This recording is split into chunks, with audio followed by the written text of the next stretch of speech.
E terminou ontem a Volta à França, como é habitual, em Paris, com a última etapa a decorrer nos locais emblemáticos. Com flute, não. Costumam levar um flute de champanhe no final, às vezes, não é? no final, eu por acaso Nos depois últimos não vi. quilómetros. Também não vi. Bem, nos últimos quilómetros não dava mesmo. Não sei se no início da etapa aconteceu, mas nos últimos quilómetros não dava mesmo, porque foi uma etapa muito disputada. Este ano teve uma novidade em relação a outras etapas finais da Volta à França, é que contemplou a subida por três ou quatro vezes a Montmartre, repetindo aquilo que tinha acontecido nos Jogos Olímpicos de Paris. Em 2024, a última etapa da Volta à França não acabou pela primeira vez em muitos anos, não decorreu, a Volta à França não acabou em Paris por causa da realização dos Jogos Olímpicos, foi em Nice nesse ano, e a prova de ciclismo de estrada dos Jogos Olímpicos foi em Paris e foi muito emocionante também porque teve ali várias subidas a Montmartre. E ontem também a Volta à França terminou com uma etapa que, ao contrário do que acontecia anteriormente, não favoreceu os sprinters, ou seja, os sprinters com aquelas subidas repetidas a Montmartre ficam com menos hipóteses de ganhar, e por isso vimos ontem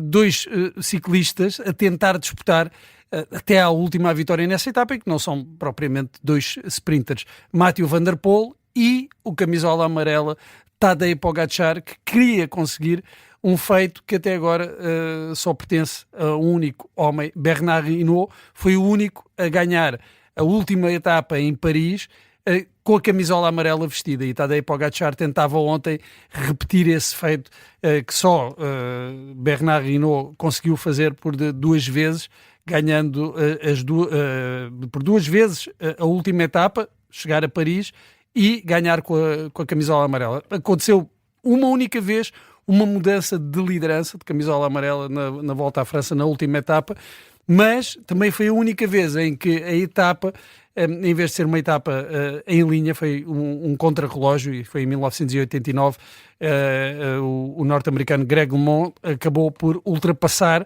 não era o camisola amarela, à partida para essa última etapa, acabou por ultrapassar o francês Laurent Fignon, que assim perdeu a oportunidade de ser o último francês até agora a vencer esta prova. Continua a ser Bernard Hinault, em 1985, o último francês a ganhar, desta vez também não seria.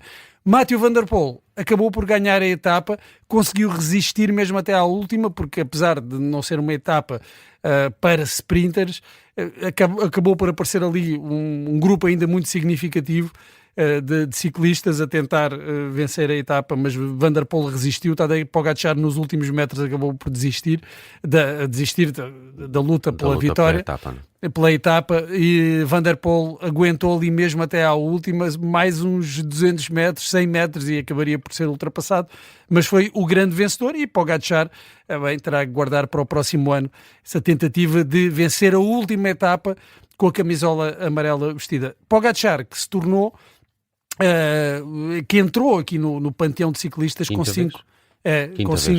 cinco vitórias. Miguel Indurain continua a ser o único com 5 vitórias consecutivas, mas Tadej Pogačar entra aqui para uma lista muito reduzida. São apenas 5 os ciclistas que ganharam por 5 vezes a Volta à França: Jacques Anquetil, Eddy Merckx, Bernard Hinault e Miguel Indurain, esse o único a vencer por 5 vezes consecutivas. O Lance perdeu, Armstrong, não é? Ele tinha 7. Mas perdeu-as oficialmente, é isso? Sim, foram retiradas. Não há vencedor para esses anos. Não foi atribuído. A vitória não foi atribuída a mais ninguém. Tadej Pogačar. Isso é porque os outros também estavam todos com doping. Muito provavelmente. Eu acho que foi por aí que eles não quiseram atribuir a mais ninguém. Não vamos atribuir, porque ainda vamos ter de retirar depois. Tadej Pogačar, destes 5, é o mais novo a conseguir as 5 vitórias no Tour, portanto ainda vai a tempo, de ficar no topo, com um número máximo de vitórias na Volta à França. Mas há também aqui um português em destaque, não é? Há um português em destaque, também consegue aqui um feito extraordinário, talvez, claro, não tão celebrado quanto o de Tadej Pogačar, mas Nelson Oliveira é o primeiro ciclista da história a chegar ao fim de 24 grandes voltas consecutivas. Ou seja, nunca desiste, é fiável. Ele está sempre lá. Desta vez acabou, creio que, deixa-me confirmar aqui, desta vez na volta à França.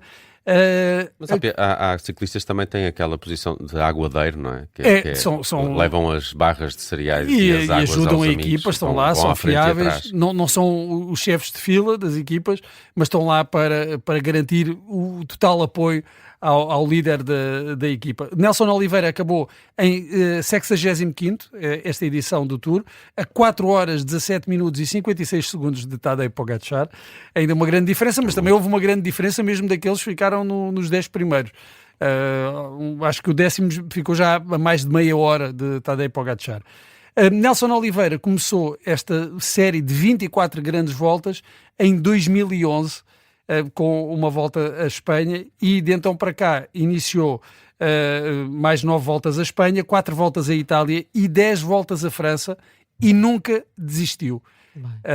É verdadeiramente inacreditável. Ele até agora tinha a companhia de um polaco, de um ciclista polaco que também tinha estas 23 voltas consecutivas, mas agora é mesmo o primeiro a conseguir 24 voltas consecutivas. O polaco Sylvester Schmid, que ele tinha igualado, Nelson Oliveira tinha igualado no Giro deste ano, agora está com 501 etapas concluídas de forma consecutiva, então distribuídas por essas 10 voltas à França, 10 voltas à Espanha e 4 voltas à Itália. Eu encontrei aqui no jornal Record aqui umas comparações com as distâncias. A distância que Nelson Oliveira percorreu... Chegava à Lua, não? Não chegava à Lua, completava 19% do trajeto até à Lua. Já fez 19%, está quase a chegar aos 20%. Claro, a viagem entre Lisboa e Porto, os 315 km, Nelson Oliveira, nestas grandes voltas, já fez esse percurso 231 vezes.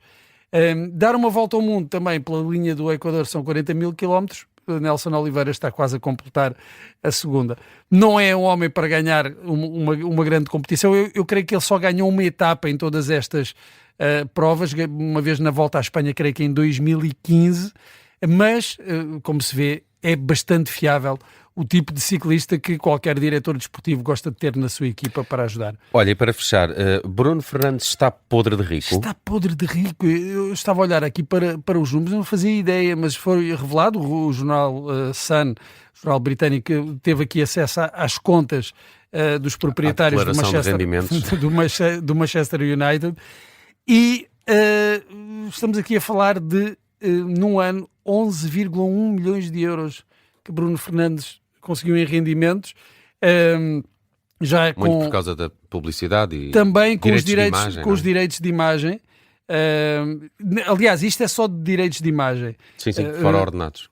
Os ordenados foi 14,6 milhões de euros, portanto, já com os descontos feitos, portanto, 25 milhões de euros numa só época.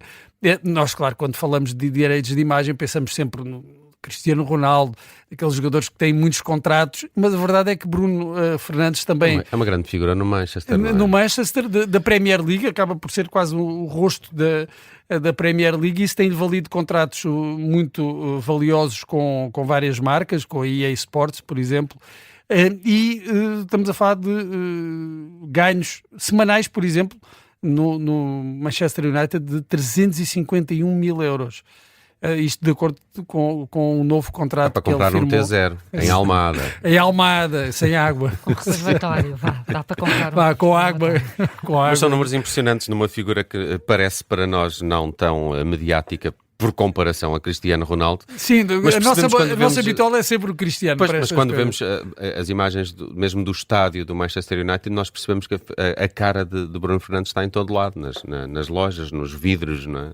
E isso acaba por ser surpreendente, dado até o trajeto de Bruno Fernandes, que não era aquele jogador que nós imaginávamos como o rosto de competições como a Premier League, ou mesmo como o clube, e na verdade ao longo destes anos ele afirmou-se como um símbolo, não só do Manchester United, como do próprio campeonato inglês.